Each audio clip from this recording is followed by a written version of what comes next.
paper has five different words on it, and I just want to take a minute and maybe if y'all will write down maybe some of your thoughts on what the definitions are.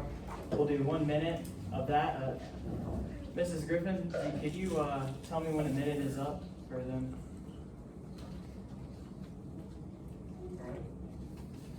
All right.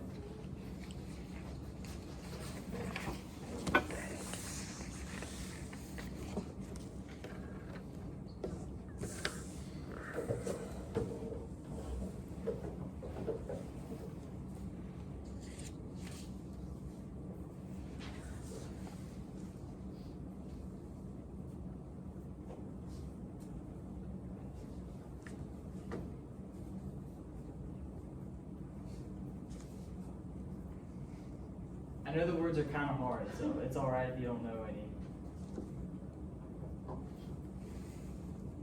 The point of this is for you to try to familiarize yourselves with the terms before we actually go into the content.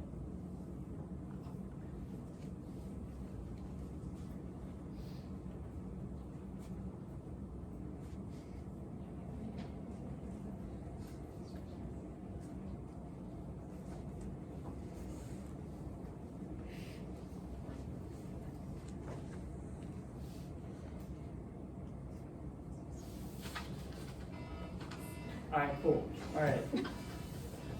Does anyone have any thoughts that they want to share on maybe one of the words or what you thought it meant? Okay, yeah. Which word? Is maritime Europe the waters around Europe? Yeah, exactly. Yeah. So it's the coastal regions around Europe. Yeah. Yeah, that's it. Yeah. So the purpose of this activity was just to get y'all familiarized with the words before you actually go into it.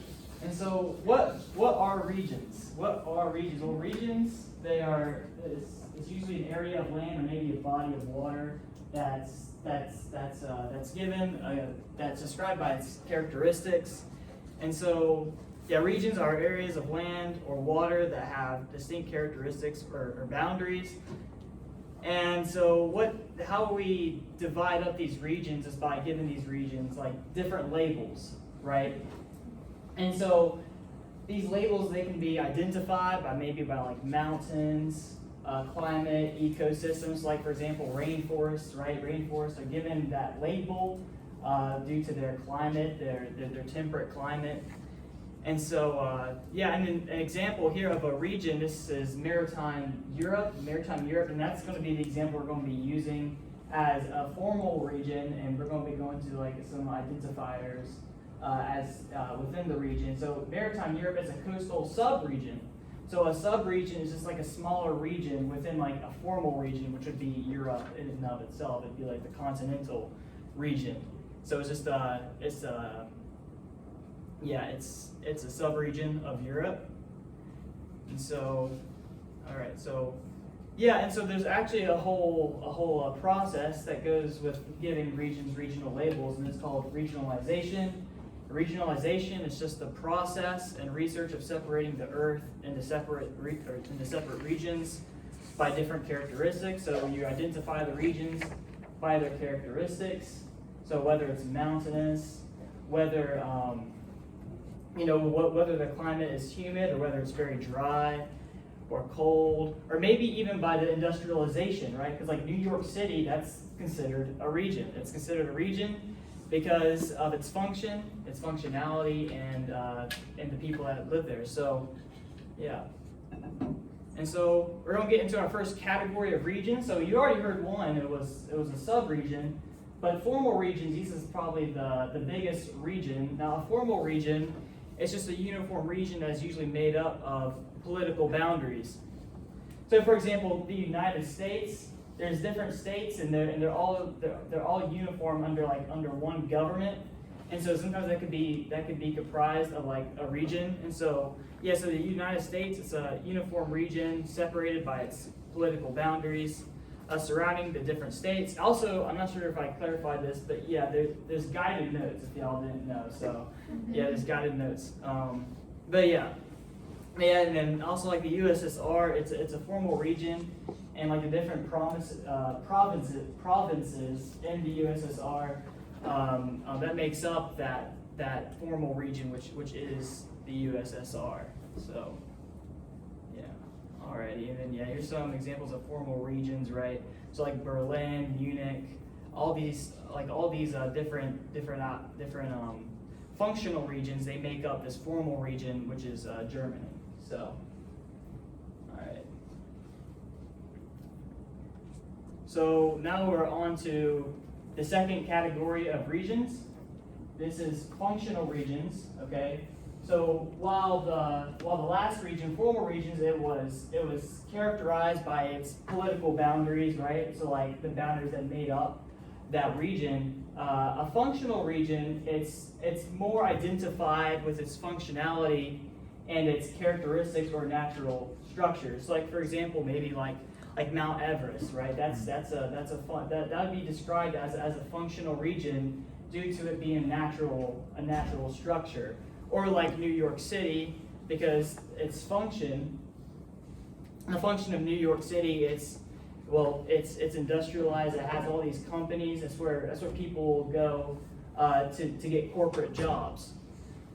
And so yeah, so those are functional regions. And yeah, I put like national park, right? Because the national park it serves, its function is to help people learn more about the world. So. All right. Okay. And then, so here's the third category. So we got formal, which is the political boundaries, functional, which is like the natural structures. Then we have perceptual regions. Now, perceptual regions, these are a little bit more subjective, if you will. This is something that this is like a categorization a person makes with their own observation. So it's not a formal defined region, but it's more perceptual. It's based on the perception of the person.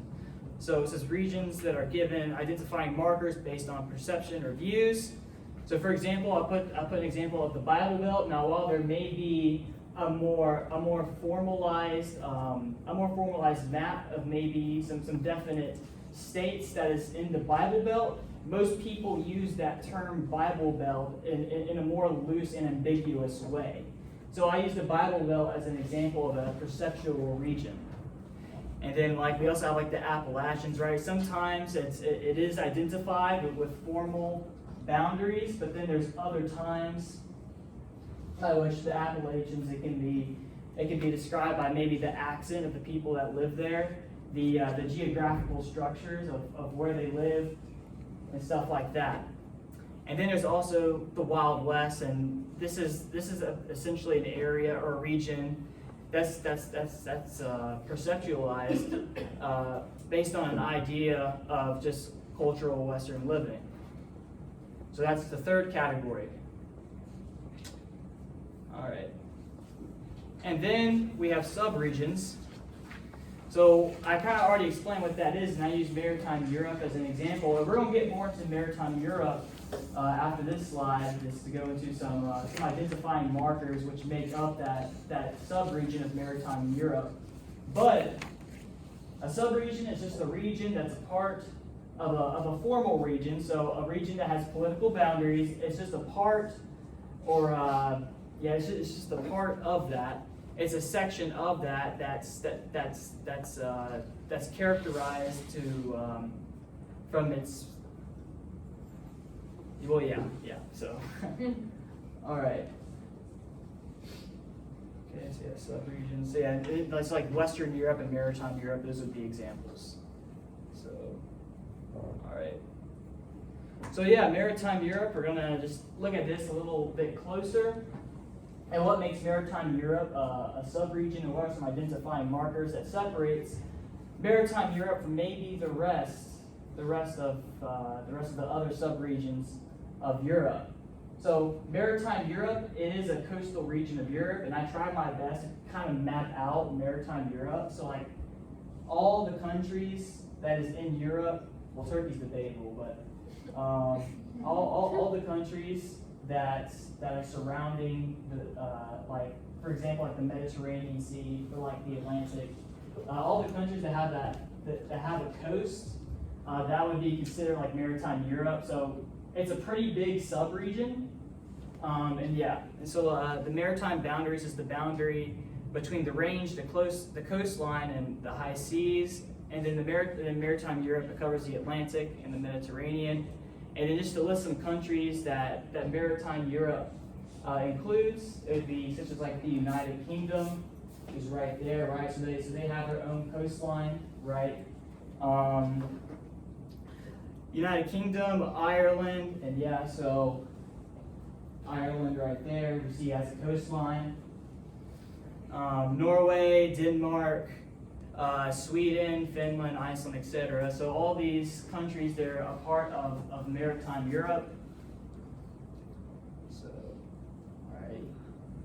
And so here's some attributes or some identifying markers which make up maritime Europe and their economy. So since they have those coastal fronts, those countries are usually heavily relied upon for like fishing and like aqua farming. So using the ocean for maybe like selling certain things from the ocean, such as like seashells, or like imports and exports, right? Because a lot of the import and exports we get is by boats. And so a lot of what would be called landlocked regions, they have to rely on maritime Europe. So what are landlocked regions? Well, landlocked regions, they're the regions that don't have a coast. So they have to rely on these outer countries for their exports and imports. And so yeah, landlocked regions or nations, they have to rely on maritime Europe for the imports and exports. And also, oftentimes, maritime Europe, they'll have a lot more fertile soil, which is actually, I believe, called alluvial soil. And this is soil that's just rich in nutrients, and you can find this on like the coastline, and you usually find it more often near like river deltas. And so yeah, this is good soil for like farming. Yeah, there's that. And then I do have a Kahoot. How much time do I have? About 3 minutes. 3 minutes? Okay, cool. All right. Let's see here now.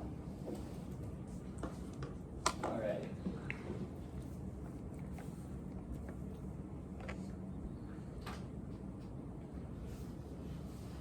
Oh, wait. It's not showing, is it? I have to get a presentation.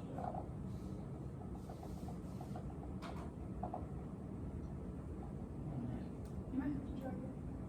I'm sorry? You might have to drag it over. Drag it over.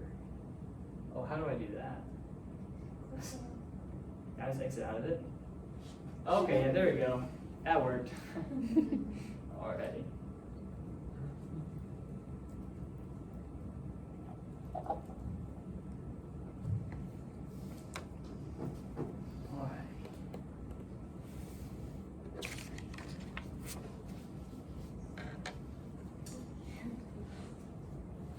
Yeah, put thumbs up whenever you're in. I probably do like 4 or 5. Okay. Cool. Alright, yeah, I'm gonna start. Alrighty.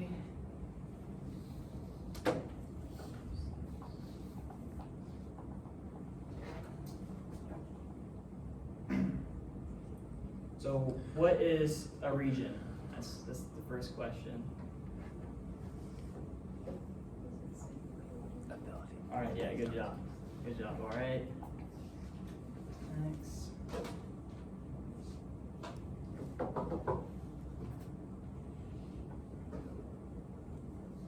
So which of the following is considered a region?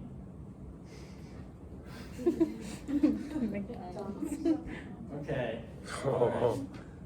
Yeah, that was a tricky 4 one. points behind Evelyn. Coming for you. All right. Which of the following? Oh wait, is it? Oh yeah, okay, yeah. This is not the Wait, one. this does not reflect my actual thought. Yeah. So South Asia technically is considered a formal region because it has political boundaries, right? But technically speaking, a region is usually referring to like a mountain or something like that. But technically, South Asia is a region. It's a formal region. So, all right, or a sub-region for that matter. So. Yeah, so this goes on to my next point. What is a formal region? Oh, shoot.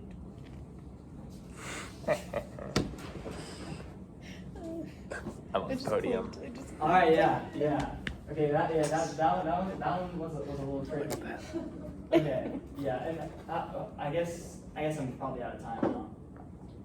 Okay, yeah. So I'll just explain this and then I'll get out of the way. But so yeah, a formal region, it's a region that's identified by political or definite boundaries. So like, for example, the United States, or maybe like South Asia and like the different capitals of South Asia that makes up South Asia.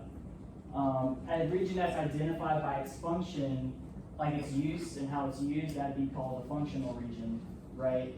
And while a region that's identified by natural structures such as mountains, that would also be described as a functional region. So yeah, I know that was kind of tricky, but good job. Who won?